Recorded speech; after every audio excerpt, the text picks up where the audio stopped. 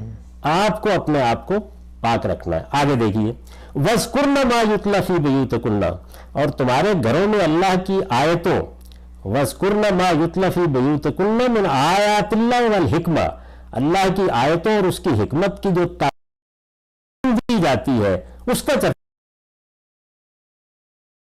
دھیان لگاؤ, زکوٰۃ کی طرف دھیان لگاؤ, اللہ رسول کی اطاعت میں سرگرمی دکھاؤ. اور تمہارے گھر میں تو خدا کی کتاب نازل ہو رہی ہے, اللہ کا دین ہے, تم اس کی دعوت و تبلیغ میں مصروف ہو جاؤ. ان اللہ کان لطیفا خبیرا, بے شک اللہ بڑا ہی باریک بین اور خبر رکھنے والا ہے. تو یہ اصل میں وہ ہدایات ہیں جو ازواج مطہرات کو دی گئیں. بصیرت کے ساتھ پڑھیے, پس منظر کو سامنے رکھیے. ادنا درجے میں بھی یہ کوئی تصور کر سکتا ہے کہ یہ آپ پر بعض پابندیاں لگا دی گئی ہیں اور عورت کا دائرہ عمل گھر متعین کر دیا گیا ہے. آپ دیکھیں اس کے بعد کیا تضادات پیدا ہوتے ہیں, دیہاتی زندگی میں کیا ہوتے ہیں, آپ کی جدید معاشرت میں کیا ہوتے ہیں. ایک طرف آپ کہتے ہیں کہ ہم تو کسی خاتون سے علاج نہیں, کسی مرد سے علاج نہیں کرائیں گے اور عورت کو ڈاکٹر بننے بھی نہیں دیں گے. وہ نکلے گی, جائے گی, پڑھے گی, یہ سب معاملات ہوں گے. زندگی کے معاملات چل رہے ہیں, تعلیم کا بندوبست آپ کر رہے ہیں, زندگی کا ہر شعبہ. تو یہ غلط جگہ ہے جہاں سے استدلال کیا گیا ہے. وہ کرنا فی بیوتکن کے جو الفاظ ہیں وہ جس محل میں, جس مقام پر, جس سلسلے میں کہے گئے ہیں وہ سلسلہ ہی بالکل مختلف ہے, یعنی اس کی یہ نوعیت ہی نہیں ہے. یہ وہ حصہ ہو گیا. اچھا, اب صورتحال کیا ہوئی ہے, آگے آپ سورہ کو پڑھیے تو معلوم ہوتا ہے کہ یہ جو منافقین ہیں یہ اس کے باوجود باز نہیں آئے. یعنی پہلے کیا ہدایات تھی, گھروں میں ٹک کے رہو, باہر نکلنے کی کوئی ضرورت نہیں ہے. جو بیگمات کے طریقے کے اوپر باہر جانے کا طریقہ دیکھتی ہو کہ سرداروں کے یہاں ہوتا ہے, تمہارے وہ شائن شان نہیں ہے. تمہیں اپنے دین کے ساتھ وابستہ رہ کر گھر میں وہ سرگرمیاں اختیار کرنی ہے جو عبادت کی ہیں, ریاضت کی ہیں, یا رسالت مآب صلی اللہ علیہ وسلم پر جو دین نازل کیا جا رہا ہے, جو حکمت سکھائی جا رہی ہے, اس کا چرچا کرنا ہے. ابھی اتنی بات تھی, نہیں باز آئے, راستے نکالتے تھے. ابھی آپ دیکھیں گے کہ رسالت مآب صلی اللہ علیہ وسلم کے ہاں کسی دعوت میں بلائے جاتے ہیں, وہاں سے تلاش کر رہے ہیں. اللہ تعالیٰ نے پھر کیا فرمایا اس کو میں نے ربط سے واضح کیا ہے. یہ منافقین اپنی شرارتوں سے باز نہیں آ رہے. یہ اب آیت 53 آگے جا کے شروع ہو گئی اسی سورہ میں. باز نہیں آ رہے ہیں تو پھر کیا کرو, اس لیے ایمان والو, یا ایھا الذین آمنوا لا تدخلوا بیوت النبی الا ان یؤذن لکم الی طعام غیر ناظرین اناء. اللہ تعالیٰ کے لیے کیا بعید تھا کہ یہ احکام سب مسلمانوں کو دیتے ہیں. پیغمبر کا گھرانہ زیر بار, تم اب نبی کے گھروں میں نہ جایا کرو. پہلے پابندی ان پر لگائی گئی تم باہر نہیں جانا, کہ باہر نہ جاؤ. اب پابندی لگائی گئی کہ جو گھروں میں آنا جانا ہوتا تھا, ظاہر ہے تم اب گھروں میں نہیں جاؤ گے. اچھا, اس میں استثناء کیا ہے, الا یؤذن لکم الی طعام غیر ناظرین اناء, الا یہ کہ تم کو کسی کھانے پر آنے کی دعوت دی جائے, جب بھی اس طرح کے اس کی تیاری کے منتظر نہ رہو. یعنی جس وقت کھانے کا وقت آ جائے اور بلایا جائے اسی وقت جاؤ. پہلے جا کے بیٹھو گے, تاک جھاک کرو گے, راستے نکالو گے. اس میں یہ نہیں کہ کوئی سارے صحابہ کرام کے ساتھ مسئلہ ہے, نہیں, ان کی آڑ لے کر منافقین آ جاتے اور وہ راستے پیدا کر لیتے. تو پہلی بات یہ کہی, وَلَٰكِنْ إِذَا دُعِيتُمْ فَادْخُلُوا, ہاں جب تم کو بلایا جائے تو وقت کے وقت داخل ہو. فَإِذَا طَعِمْتُمْ فَانْتَشِرُوا وَلَا مُسْتَأْنِسِينَ لِحَدِيثٍ, پھر جب کھانا کھا لو تو منتشر ہو جاؤ اور باتوں میں لگے ہوئے بیٹھے نہ رہو. یعنی پہلے فرمایا کہ بلایا جائے تو اسی وقت جاؤ, پہلے جا کے کھانے کے تیار ہونے کا انتظار نہ کرو, مجلس لگا کے بیٹھ جاؤ. پھر کیا ہے, جب کھانا کھا چکو تو اس کے بعد بھی فوراً جاؤ. اب آگے دیکھیے کیا کہیں, ان ذالکم کان یؤذی النبی, اس سے پیغمبر کو اذیت ہوتی ہے. فَيَسْتَحْيِي مِنْكُمْ، مگر وہ تمہارا لحاظ کرتے ہیں. وَاللَّهُ لَا يَسْتَحْيِي مِنَ الْحَقِّ، اور اللہ حق بات کہنے میں کسی کا لحاظ نہیں کرتا. وَإِذَا سَأَلْتُمُوهُنَّ مَتَاعًا فَاسْأَلُوهُنَّ مِنْ وَرَاءِ حِجَابٍ، اور تمہیں جب نبی کی بیویوں سے کوئی چیز مانگنی ہو، اصل میں وہی حجرے تھے بنے ہوئے، مسجد میں بیٹھے ہوتے تھے، یعنی گویا پبلک لائف اور پرائیویٹ لائف کے لیے اس طرح کی کوئی صورتحال نہیں تھی. رسالت باب صلی اللہ علیہ وسلم وہی نماز پڑھاتے، اسی مسجد میں بات کرتے، وہی سارا دن لوگ بیٹھے بھی رہتے، گفتگو کرتے، بیٹھے ہوئے ہیں، پانی مانگنے کے بہانے میں چلے گئے، حجرے ساتھ ہی ہیں. تو فرمایا تمہیں جب نبی کی بیویوں سے کوئی چیز مانگنی ہو تو پردے کے پیچھے سے مانگو. یہ حجاب کا لفظ یہاں ہے، پردے لگے ہوئے ہیں تو اندر نہیں جاؤ، دندراتے ہوئے اندر داخل نہ ہو جاؤ، پردے کے پیچھے سے مانگو. فرمایا کہ ذالکم اطہر لقلوبکم وقلوبہن، اپنے دلوں کی پاکیزگی کا بھی خیال رکھو، ان کے دلوں کی پاکیزگی کا بھی خیال رکھو. یہی چیز موضوع ہے. وما کان لکم ان تؤذوا رسول اللہ، یہ دیکھیے وہ کیسے قرآن کھولتا ہے اس بات کو. کہتا ہے تمہارے لیے جائز نہیں کہ تم اللہ کے رسول کو تکلیف پہنچاؤ.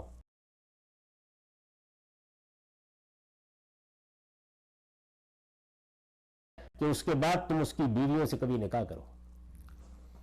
یعنی جو ارمان تھے دلوں کے اندر کھول دیا اس کو. قرآن کا طریقہ یہ ہے کہ وہ بات ایسے کرتا چلا جاتا ہے کہ آپ آخر تک جب جاتے ہیں تو معلوم ہوتا ہے کہ سارا کا سارا اسکینڈل کھل کے سامنے آ گیا. یہ ہو کیا رہا ہے؟ ان ذالکم کان عند اللہ عظیما، اللہ کے نزدیک یہ بڑی سنگین بات ہے. ان تبدوا شیئا او تخفوه فإن اللہ کان بكل شیء علیما، کچھ ظاہر کرتے ہیں کہ پانی مانگنے گئے تھے، کچھ چھپا کے رکھا ہوا ہے دل میں. فرمایا تم کسی چیز کو ظاہر کرو یا اس کو چھپاؤ، اللہ کے لیے برابر ہے. تو یہ وہ ہدایات و احکام ہے جو رسالت مآب صلی اللہ علیہ وسلم کی ازواج کو دیے گئے. اس کے بعد آگے یہ بتایا ہے کہ چونکہ اب آپ کے باہر نکلنے پہ پابندی لگا دی، لوگوں کے آنے پہ پابندی لگا دی، تو گھر میں کوئی آ بھی سکتا ہے یا نہیں. تو ایک فہرست بتائیے آگے کہ لا جناح علیہن فی آبائہن ولا ابنائہن، اس میں پھر رشتے گنوائے ہیں کہ البتہ اس میں کوئی حرج نہیں کہ ان کے باپ آئیں، اس میں کوئی حرج نہیں کہ ان کے بیٹے آئیں، ان کے بھائی آئیں، ان کے بھتیجے آئیں، میل جول کی عورتیں آئیں. تو آگے پھر ایک فہرست گروا دی. تو یہ اصل میں وہ جگہ ہے کہ جن کو جس وقت آپ ان کی تعمیم کر دیتے ہیں تو اپنے لیے بھی مشکلات پیدا کرتے ہیں. اللہ تعالیٰ نے تو اتنے انصاف سے کام لیا کہ پہلے ان کو اجازت دی کہ وہ عام عورتوں کی زندگی میں جانا چاہتی ہیں تو چلی جائیں. عیش کی طلب کرنا، دنیا کے اندر اچھی سے اچھی زینت حاصل کرنا کوئی ممنوع چیزیں نہیں ہیں، جائیں. لیکن جب انہوں نے پیغمبر کے ساتھ کو اپنا لیا ہے تو پھر انہیں یہ کرنا ہے. اور یہ بالکل واضح کر دیا کہ لوگ اذیت دینے کا تہیہ کیے بیٹھے ہیں، وہ رستے نکالتے ہیں. یہ وہ پس منظر ہے جس کے اندر ازواج مطہرات کو یہ احکام دیے گئے.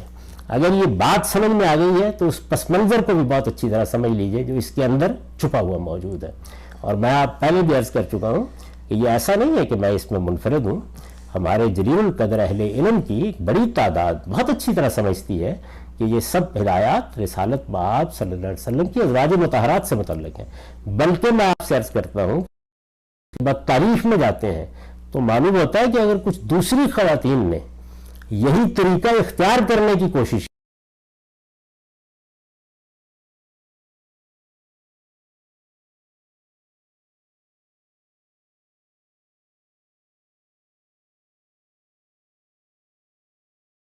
اس کے بعد پھر وہ یعنی اس کے بعد وہ مقام آتا ہے اس کے فوراً بعد. یعنی پہلے یہ بات بیان کی گئی، درمیان میں دیکھیے ایک اور چیز کی طرف بھی توجہ دلا دوں. یہ جو ہے نا کہ اللہ نے رسالت مآب صلی اللہ علیہ وسلم پر درود بھیجنے کی، ہمارے یہاں ویسے درود کا ایک لفظ لوگوں نے اختیار کیا ہے، حضور پر رحمت بھیجنے، رحمت کی درخواست کرنے، اللہ تعالیٰ سے رحمت بھیجنے کی دعا کرنے، یہ مطلب ہے اس کا. اس کو صلاۃ یا درود کہتے ہیں آپ. درود تو اس کا فارسی ترجمہ ہے. وہ آیت بھی اصل میں یہاں آئی ہے کیونکہ رسالت مآب صلی اللہ علیہ وسلم کی شخصیت کو، آپ کے گھر کو اسکینڈل کا ہدف بنایا جا رہا ہے. تو یہ تھا ان اللہ و ملائکتہ یصلون علی النبی یا ایھا الذین آمنوا صلوا علیہ وسلموا تسلیما. کہ یہ منافق تو نہیں جانتے کہ کس ہستی کا واسطہ ہے. حقیقت یہ ہے کہ اللہ اور اس کے فرشتے نبی پر رحمت بھیج رہے ہیں. ایمان والو تمہارے لیے بھی صحیح رویہ یہ ہے کہ تم بھی اس پر درود و سلام بھیجو. یعنی چونکہ حضور ہدف بنے ہیں تو ایمان سے کہا گیا کہ منافقین تو یہ حرکتیں کر رہے ہیں، ان کے مقابلے میں تمہارا رویہ پیغمبر کے ساتھ اور پیغمبر کے گرانے کے ساتھ یہ ہونا چاہیے۔ یہ اس کے بعد آیت آئی۔ اس کے بعد اب دیکھیے کہ مزید کیا ہوا، کھلتے جاتا ہے نا، آگے بات بڑھتی جاتی ہے۔ ان الذین، یعنی پہلے ازواج مطہرات کو بتایا کہ پس منظر کیا ہے، انہیں حق دیا کہ وہ چاہیں تو عام عورتوں کی زندگی اختیار کر لیں، اس کے بعد بتایا کہ جو ذمہ داری کے جس منصب پر فائز ہو اس میں غلطی کرو گی تو دوہرا عذاب، صحیح رویہ اختیار کرو گی، اللہ کے رسول کی اطاعت پر منصب اور اپنی شان کا لحاظ رکھو گی تو دوہرا اجر۔ پھر وہ میں نے عرض کیا کہ ہدایات دی کہ تمہارے لیے یہ ہے۔ اب دیکھیں وہ پس منظر کیسے کھولتا ہے قرآن۔ ان الذین یؤذون اللہ ورسولہ لعنہم اللہ فی الدنیا والآخرہ، اللہ اور اس کے رسول کو جو لوگ اذیت پہنچا رہے ہیں ان پر اللہ نے دنیا اور آخرت دونوں میں لعنت کر دی ہے۔ سچے اہل ایمان کو کہا رحمت کی دعائیں کرو، اب یہ بتایا کہ یہ ہیں وہ لوگ جن کو سامنے رکھ کے، یعنی یہ اللہ اور رسول کی کو اذیت پہنچا جا رہا ہے، رسول کو اذیت پہنچائیں گے تو وہ آپ اللہ کو اذیت پہنچا رہے ہیں۔ تو فرمایا کہ ان پر اللہ نے لعنت کر دی ہے، لعنہم اللہ فی الدنیا والآخرہ وأعد لہم عذابا عظیما، عذاب مہینہ، اور ان کے لیے اس نے رسوا کر دینے والا عذاب تیار کر رکھا ہے۔ اس درجے کے منافق ہے یہ سب کر رہے ہیں۔ اچھا، اب یہ بتایا کہ یہ صرف یہ نہیں کر رہے کہ اللہ کے رسول کے ساتھ یہ معاملہ کر رہے ہیں، ظاہر ہے کہ اہل ایمان میں بھی بہت ممتاز لوگ ہیں، ان کو بھی اگر ہدف بنا لیا جائے تو اس میں بھی نقصان پہنچتا ہے۔ چلیے اس گھر میں نہیں، تو اب یہ بتایا کہ صرف یہی نہیں ہے، والذین یؤذون المؤمنین والمؤمنات بغیر مکتسبوا فقد احتملوا بہتانا واثما مبینا، اور جو مسلمان مردوں اور مسلمان عورتوں کو اس طرح ان پر تہمتیں لگا کر بغیر اس کے کہ انہوں نے کچھ کیا ہو اذیت دے رہے ہیں، انہیں بھی معلوم ہونا چاہیے کہ انہوں نے بڑے بہتان اور صریح گناہ کا بوجھ اپنے سر لے لیے۔ یعنی اب کوئی شبہ رہ گیا اس معاملے میں کہ پس منظر کیا ہے، صورتحال کیا بیان کر دی گئی ہے، یہ پہنچ گئی ہے۔ تو اس کے بعد اللہ تعالیٰ نے وہ حکم دیا ہے جس کو ہمارے ہاں پردے کا حکم بنا لیا گیا، درحال کہ اس میں الفاظ بھی بالکل مختلف اور اس کا پس منظر یہ میں نے بیان کر دیا۔ یہ تسلسل سے چلا آ رہا ہے یہ سب چیزیں جتنی ہیں۔ اب خطاب کر کے کہا یا ایھا النبی، ان کی شرارتوں سے اپنی حفاظت کے لیے، یعنی پہلے بیان کیا کہ کس درجے کے شریر ہے، کس درجے کے شریر ہے، یعنی اذیت اللہ کو دے رہے ہیں، اللہ کے رسول کو دے رہے ہیں، بہتان لگانے کی کوشش کر رہے ہیں۔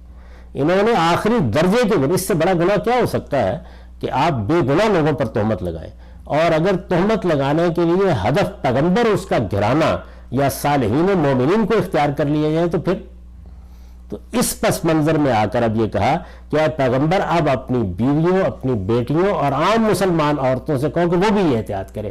وہ کیا احتیاط ہے وہ اس کے بعد زیر بحث آئی ہے۔ میں یہ چاہتا ہوں کہ یہ جو کچھ میں نے ازواج مطہرات کے بارے میں بیان کیا ہے اس میں کوئی چیز تو پوچھ لیجئے، پھر ہم اس آیت کو بتائیں گے آپ کو کہ وہ دیکھیے اس میں کیا کچھ کہا گیا ہے، اصل بات کیا ہے، جس کو لوگ عام طور پر ہوتا کیا ہے، یہ سب کچھ جو کچھ ہے اگر آپ اس کو تدبر کے ساتھ پڑھیں تو یہ پوری چیز سامنے ہے۔ آپ اگر اس کے اندر سے آیتیں اٹھانا شروع کر دیں تو آپ کی سمجھ میں نہیں آئے گا کیا بات کہی گئی ہے کیا نہیں کہی گئی۔ تو اس کو اس طرح دیکھا ہے جلیل القدر اہل علم نے بھی، اور میرے جلیل القدر استاذ امین احسن اصلاحی نے بھی، اور میں نے بھی اپنی تفسیر میں یہ سب کچھ بیان کیا ہے جو آپ کے سامنے رکھا جا رہا ہے۔ اچھا غم صاحب، اس پہ ایک سوال یہ اس موقع پہ پیدا ہوتا ہے، جب عام طور پہ ہم یہ پس منظر بیان کرتے ہیں اور یہ طے ہو جاتا ہے کہ ازواج مطہرات کو خاص صورتحال میں دیا گیا ہے، کہا گیا ہے، تو کہا یہ جاتا ہے کہ امت کے لیے تو رول ماڈل یا جو نمونہ یا مثال ہیں وہ تو رسول اللہ صلی اللہ علیہ وسلم کی بیویاں ہیں، ٹھیک ہے ان کو خاص حالات میں دیا ہو، لیکن ہم نے تو ایز اے رول ماڈل انہیں کو فالو کرنا ہے نا، وہ گھر میں رکی تھی تو ہمیں بھی گھر میں رکنا چاہیے۔ یہ یعنی غلط استدلال ہے، یہ بات اس زاویے سے قرآن کر ہی نہیں رہا۔ یعنی جس جگہ رول ماڈل بنانا مقصود ہوتا ہے وہاں قرآن بتاتا ہے کہ یہ رول ماڈل کے طور پر ذکر ہو رہا ہے، اس نے تو ساری تمہید یہاں سے اٹھائی ہے۔ پھر اسے یہ نہیں کہنا چاہیے تھا کہ نبی کی بیویوں تم عام عورتوں کی طرح نہیں ہو، پھر عام عورتوں سے کہنا چاہیے کہ بیویاں تو تمہارے لیے نمونہ ہے۔ یعنی یہ ساری میں نے جو دراز نفسی کی ہے یہ بتانے کے لیے کی ہے کہ یہاں صورتحال ہی بالکل مختلف ہے۔ یعنی ایک اسکینڈل بنایا جا رہا ہے، ایک فتنہ اٹھایا جا رہا ہے، پیغمبر کا گرانا، مسلمان اس کا ہدف ہے. اس میں کچھ چیزیں جو ہیں وہ ازواج مطہرات کے لیے. ابھی جو آیت زیر بحث آئے گی آپ حیران کن طریقے سے دیکھیں گے کہ پیچھے کوئی ذکر نہیں ہے عام مسلمان عورتوں کا، یہاں آ گیا ہے. تو قرآن مجید ایسے نہیں کرتا کہ وہ آپ کے اوپر اس طرح کی منطق چھوڑ کے اپنے احکام دینا شروع کر دے کہ اب آپ جو جی چاہے. نہیں، وہ جس جگہ پہ عام عورتوں کو شامل کر رہا ہے اس جگہ آگے اس نے ذکر کیا عام عورتوں کا. یہ ابھی ہم اس جگہ پہ پہنچ گئے ہیں کیونکہ وہی عام ترین جگہ ہے اس ذیل میں. تو میں یہ چاہتا ہوں کہ پہلے آپ یہ سمجھ لیں بہت اچھی طرح سے کہ حجاب سے متعلق احکام میں بڑی غلط فہمیوں میں سے یہ غلط فہمی ازواج مطہرات کے بارے میں ان خصوصی احکام سے پیدا ہوئی. اور پھر توجہ دلا دوں کہ یہ ایسے نہیں ہوتا کہ آپ قرآن مجید میں جائیں اور جا کر خود کہہ دیں کہ یہ فلاں حکم فلاں کے ساتھ خاص ہے. یہ پس منظر اس طرح قرآن واضح کرتا ہے. ایسے آپ اس کے اندر جاتے ہیں تو وہ بتاتا ہے آپ کو کیا صورتحال ہے. اس میں ایک ایک چیز کو الگ کر کے بیان کرتا ہے. ابھی جو آیت آگے آ رہی ہے اس سے پہلے یہ بتایا کہ ان لوگوں نے پیغمبر کے گرانے ہی کو نہیں، اللہ ہی کو نہیں، اللہ کے رسول ہی کو نہیں، عام مسلمانوں کو بھی ہدف بنا دیا. عام مسلمانوں کو کیا کرنا ہے؟ یعنی حضور کی ازواج مطہرات کے بارے میں بتا کے عام مسلمان کہاں ہدف بن رہے ہیں، کس پس منظر میں بن رہے ہیں. یعنی وہاں پہ گھر کے اندر جانے کے تو اس طرح کے واقع ہے ہی نہیں، اس طرح سے جا کے اسکینل بنانے کا موقع بھی نہیں ہے. وہاں کیا کر رہے ہیں یہ لوگ، تو ان سے بچنے کے لیے اب کیا کرنا ہے وہ زیر بحث ہے. سر ایک سوال ہے کہ لوگ اکثر یہ بھی کہا جاتا ہے کہ جو ہدایات دی گئی تھیں یہ سچویشن اسپیسیفک تھیں حضور صلی اللہ علیہ وسلم کی ازواج مطہرات کے لیے تھی، لیکن یہی طریقہ کار اگر آج کل بھی اپنایا جائے گا، فار ایگزامپل خواتین کو چار دیواری میں رکھا جائے گا، ان کو برقع پہنایا جائے گا، ان کو باہر نہیں جانے دیا جائے گا، تو آج کل بھی حفاظت ہوگی اس طرح کی کسی بھی قسم کے ناخوشگوار واقعے سے. تو لوگ اس کو آج کل بھی اسی طرح احتیاطی تدابیر کے طور پہ کہتے ہیں اللہ تعالیٰ کی بات مانیں گے تو سب اچھا ہوگا. ایک لفظ پہ توجہ رکھا جائے گا، یہ تو اللہ تعالیٰ نے ان کو بھی نہیں کہا. پہلے ان کو اختیار دیا کہ آپ عام عورتوں کی زندگی اختیار کریں، اس کے بعد ہدایات دی. اچھا رکھا جائے گا، کون رکھے گا؟ اللہ نے تو رکھا نہیں، اب آپ رکھنے جا رہے ہیں تو اپنی اتھارٹی بتائیے کیا ہے آپ کے پاس. اچھا کوئی خاتون خود یہ کہتی ہے کہ مجھے یہ زندگی زیادہ پسند ہے تو یہ زیر بحث ہی نہیں، اختیار کر لیں، اس کی مرضی ہے. وہی وہ تو دیکھیے ایک آدمی ساری زندگی اعتکاف میں بیٹھ جاتا ہے، ساری زندگی کہتا ہے جی میں ایک دن چھوڑوں گا، ایک دن روزہ رکھوں گا. ان کو تلقین کی جائے بچپن سے اور اس کو ایک ایسا طریقہ کار زندگی کا بنا کے پیش کیا جائے کہ بہتر یہی ہے، بہتر وہی خواتین ہیں جو کہ بالکل کورڈ ہوتی ہیں ان گھروں میں. یہ پھر دین میں ایک بدعت پیدا کرنا ہوگا. اس لیے کہ جب آپ رسالت مآب صلی اللہ علیہ وسلم کے گرانے سے متعلق اس سارے پس منظر سے واقف ہیں اور یہ جانتے ہیں کہ اللہ تعالیٰ نے یہ تفریق کیوں کی، یہ تفریق بڑی معنی خیز ہے. اس کی وجہ یہ ہے کہ ان کے لیے پھر اہتمام کیا گیا، بندوبست کیا گیا، سارے معاملات کیے ان کے لیے، خصوصی رسالت مآب صلی اللہ علیہ وسلم کے لیے، آپ کے خاندان کے لیے علاقے مخصوص کیے گئے جہاں سے کفالت ہوگی. عام عورتیں کیا کریں گے؟ یعنی آپ یہ ایک آئیڈیل ان کے لیے بنا دیں گے، اس کے بعد پورا تمدن، پوری تہذیب، پوری ضروریات سب کچھ ختم ہو جائے گا. شادی بھی نہیں کر سکیں گے اگر ہسبینڈ، اور اس کے بعد پھر آگے کیا کریں گے؟ یعنی جہاں اسکینڈل بنے تو شادی بھی نہیں کرے گا ان کے ساتھ کوئی. یہ سمجھے اس بات کو کہ یہ احکام کس پس منظر میں دیے جا رہے ہیں اور کس جگہ سے ہیں. یہ ایسے ہی نہیں ہے کہ جو محققین علماء ہیں انہوں نے کبھی بھی ان کو عام لوگوں کے لیے نہیں مانا.